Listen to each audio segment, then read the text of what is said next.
Pay me, pay me, pay me my silver now. Pay me or go to jail. Pay me my silver Hey guys, BixWeir.com. We're getting to the end of September. JP Morgan is now allowed to rig market at free will. The deferred prosecution agreement ended on Monday, and as we can see from the price of silver, there you go. On Monday, bam, bam, bam. I guess they got a little head start. Nope. It was Monday. That was the weekend. So Monday, yep, JP Morgan no longer has to follow the law, basically, is what they believe. The CFTC is working closely with JP Morgan to make sure the price of silver is rigged. As Rustin Benham says, we need to tamp down the silver market. There is no other more important thing in the financial world. You have to tamp down the silver market. And who better to do it than the largest criminal bank in the world? Jamie Dimon and JP Morgan Chase. 5 felonies they have admitted to. 5, count them, 5 felonies. 4th and 5th felonies came in July. Yeah, well, that's an interesting thing. 4th and 5th of July 2021. So if they're doing felonies during their deferred prosecution agreement, that should be a clear sign of anybody at the DOJ that they violated their prosecution agreement. But the DOJ didn't do anything, so the DOJ's in on it too. And we know the justice system is completely fraudulent. For example, Trump rages at deranged New York judge's corporate death penalty decision. They're pulling all Donald Trump's licenses for his businesses, basically bankrupting Donald Trump. That is a judge doing that, completely out of the blue. Insane world we live in. Do I think it's real? No, I don't. I mean, it's real in the show. It's real, but I don't think Trump is going to lose anything. Truthfully, I think Trump in the end will come out and show the world what they have been doing and why he had to do all these things in secret for so long, and how he will end up being known as the best president the United States ever had. I really believe so. Even the Democrats will think that when they know what these Democratic operatives have been doing, especially with the children. So, yeah, get ready for a big shift in knowledge when this shit comes out. But when's it coming out? I don't know. Silver price being held under the moving day, the 200 to 150-day moving averages. That's where Jamie Dimon came in. Bang, slam, slam, slam. How does he do it? He clicks a mouse. Actually, they don't click a mouse. And they joked about that in their trading room. Yeah, the head of the department, he's in there clicking his mouse. They don't click a mouse. They set that thing to run the computer derivatives, high-frequency trading programs months in advance. And it's all just, he doesn't even have to show up. Just set the computers up to run the program. And bang, bang, bang. You get near those moving averages, we're going to slam it down on this day here. Tell all your friends so they do the same thing. It makes it easier. The list of JP Morgan customers is going to change. So here you have the silver deliveries for every month for this year. As you can tell, Jamie Dimon and JP Morgan customer account, the C is customer account, was going crazy every month. Why? Because Jamie Dimon and JP Morgan could not do it. They weren't allowed, supposedly, with the deferred prosecution agreement. The moment it ends, the month it ends, Jamie Dimon delivers 5 million ounces of silver, the largest delivery in 3 years. What can't the CFTC see about this stuff? See all this blankness all year? There was a 700 contract delivery in March. They probably didn't have enough.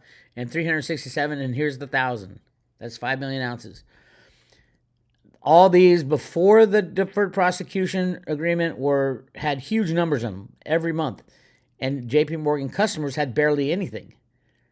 And as soon as JP Morgan went on secret probation, the JP Morgan customers exploded. They're obviously doing the trading that's going on is through JP Morgan. So, hey, we can't trade for our own account, but we can trade for you as your account.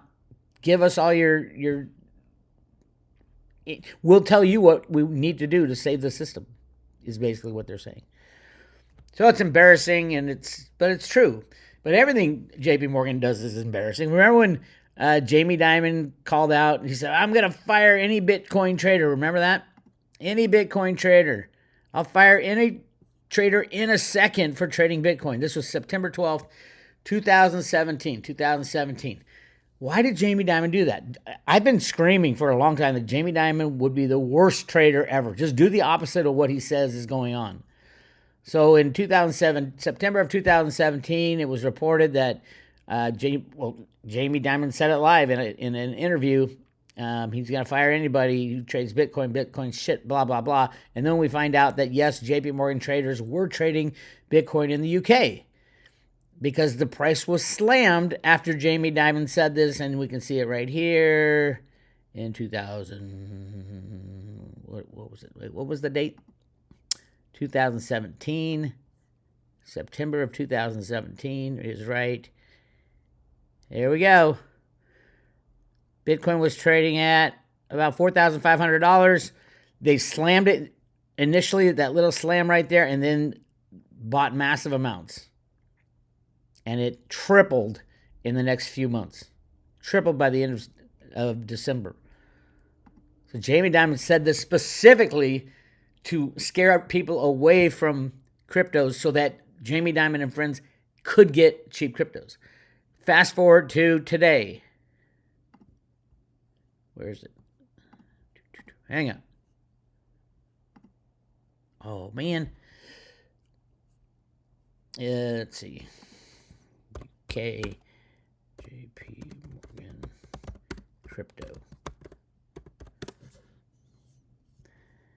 Chase will soon bar its customers from making crypto purchases.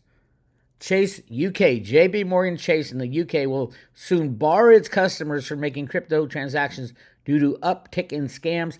What a bullshit discussion. Again, JP Morgan has 5 felonies against it. Now they are barring UK customers from buying cryptos through JP Morgan Chase accounts with their own money so that JP Morgan Chase can do the same thing they did back in 2017. Load up on cryptos before it goes crazy. And yes, JP Morgan has 5 felony counts that they've admitted to. The question is, how many have they committed? 50? 100? 1,000 crimes? On the big DOJ bust, supposedly for rigging the silver market, they were talking about tens of thousands of times breaking the law. And Jamie Dimon just had to pay $920 million, and you're out. That year, that very year, they booked a $1 billion gain in their precious metals book.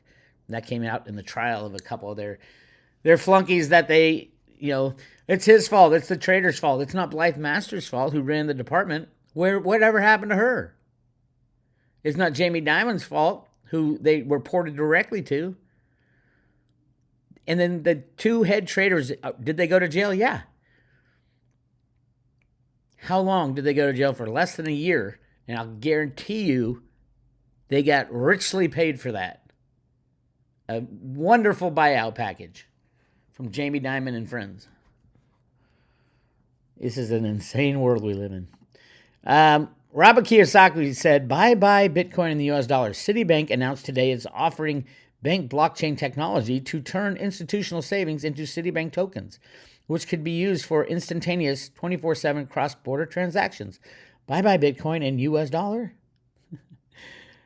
Clear misunderstanding of what Bitcoin is, of cryptos are. So I looked a little farther into it. Yes, the banks can do exactly what XRP had been set up to do. It's easy. I could probably do it. But that's the thing. Why would the banks pay someone else when they can do it themselves? And they wouldn't. And these 3 bankers that invented XRP, all they do is sit there and sell more XRP and make more and more money off you guys. So yeah, Citibank says, we invented a new XRP. It's called the Citibank token. But here's the deal. XRP, Citibank, DeFi, it all is in violation of the Reggie Middleton patent. All of it. 100% in violation of Reggie Middleton. You can still do what you're doing. You just have to acknowledge that it is falls within the patent that Reggie filed back in 2000. It was 2012 initially. It was way back there, 2013. Here's provisional patent. It's 2014. I think it was 2013 though, but 2014, long before XRP came around. And he got the patent. It was awarded. He was awarded the patent.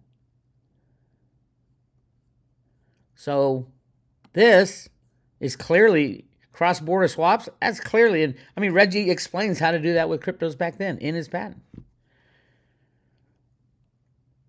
So Kiyosaki, I don't agree with.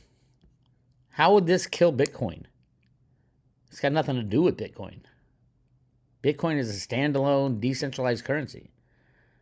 It doesn't want to be backed by anything. That would decrease the value of Bitcoin. It's like backing gold with something. You want the gold, you want the asset, you want the Bitcoin. But Bix, you don't understand. Yeah, I haven't understood for what? 14 years that it's been around? And it's still around. It will still, yes, of course it will go up again. And it'll crash again. It's a trader's dream.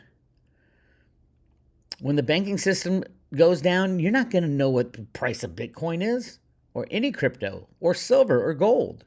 There'll be no exchanges open. When's it going to happen? I don't know. It could happen any day. As a matter of fact, there's signs that it is happening. China could pull the plug instantly. China puts Evergrande's billionaire founder under police control. So Evergrande finally filed bankruptcy in the U.S., only in the U.S., last in, I think, August. And now they've taken the leader and they're arresting him, probably taking him out. Anybody who has bonds in Evergrande, which is like most people's retirement accounts, you don't even know what's in those accounts. They'll get zero. Voila, Zippo. So the next big thing is this number 2. China's biggest home builder has been defaulting on payments. And here goes the second domino in the big China. Country Garden avoids default for now. Where did we hear that before? And then the people who bought houses, they're going to make them clear with houses. Keep the house. That's what the Chinese government's going to say. All the bonds raised, screw you. Anybody who had a bond, especially outside of China, forget about it. We're not paying it. Just like they did with Evergrande. Chinese property giant Country Garden has twice narrowly missed defaulting on its debt in a matter of days, but it's not home free. The developer, China's largest in terms of home sales, continues to keep investors around the world on the edge as it faces more upcoming payment deadlines on billions of dollars it had borrowed. Now, a lot of the big sophisticated banks will say, don't worry about it. I have derivatives to cover that. Don't forget, every derivative has a counterparty that has to live up to the obligation. Just because you have a derivative, a credit default swap, doesn't mean they're going to pay it, or doesn't mean they can even pay it. And how many times is that sold over and over again? The derivative market is a ridiculous joke. When that music stops, forget about it. So yeah, that's where we are. I am hot on the trail of Kincaid's Cave. Remember Kincaid's Cave in the Grand Canyon? They supposedly found Egyptian artifacts and all that. And then they called the Smithsonian, and the person at the Smithsonian said, no, we've never had anybody who named G.E. Kincaid that ever worked for the Smithsonian. And then people just leave it at that. Oh, it can't be true because somebody at the Smithsonian said it wasn't true. Well, we are claiming that the Smithsonian is the one covering it up. Why would they tell you that they had a G.E. Kincaid employee back in the early 1900s? But their relatives may still be around. Their relatives may still be involved in the preservation of artifacts out of the Grand Canyon. As a matter of fact, I found one that is leading the charge. Chris Kincaid, the probably great-great-great-granddaughter of G.E. Kincaid. And I am hot on that track. Who is Chris Kincaid? Yes, she runs the archeology department for the USGS out of the Grand Canyon and Glen Canyon area. I know, you can't make this stuff up, right? Just more clues and more clues. I read a really interesting book, actually book on tape, by Clive Cluster, the guy who wrote Sahara. You guys might have seen the movie. It's about treasure in the Grand Canyon. Really good article, but it's the epilogue. I don't want to give it away if you guys want to read it. It's called Searching for Pharaoh or something like that. But the epilogue is more important. That after they say, well, no, they didn't really. I can't give away. Hold on. I can't really give away. It is called, one second, Journey of the Pharaoh. Journey of the Pharaohs by Clive Cussler. Cussler.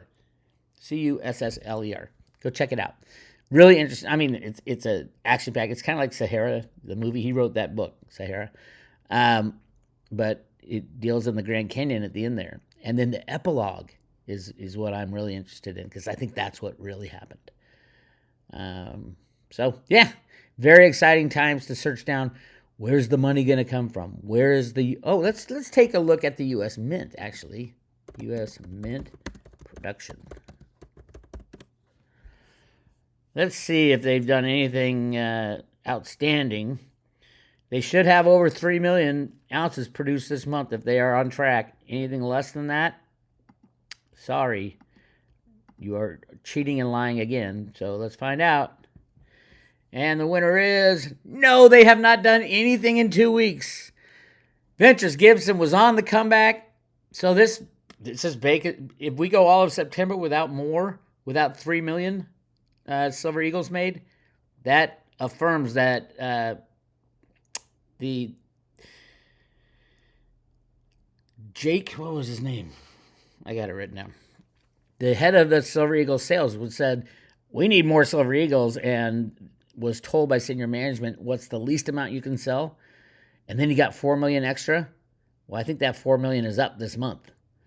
So we might not see any more Silver Eagles for October, November, December. That would be really interesting. What would that do to premiums? I mean, I'm not saying go out and buy all these Silver Eagles, although you should. But if you want to get them at a low premium, I think now's a good time to do that, especially with the low price. And there's a lot of them out there. Careful who you buy from. You might not get your Eagles. I highly recommend Andy Scheckman from Miles Franklin. You can send him an email, info@milesfranklin.com, and he'll set you up. I think Will Lair at Perpetual Assets has got a special going on. You can contact him, will@perpetualassets.com. But you got to know who you're dealing with, and you got to trust them. So I trust those two guys implicitly. But I do think it doesn't look like Ventures Gibson's following through with the law, so might have to up the pressure on the U.S. Mint again. I'll let you guys know. Anyway, this is Bix. I'll talk to you later.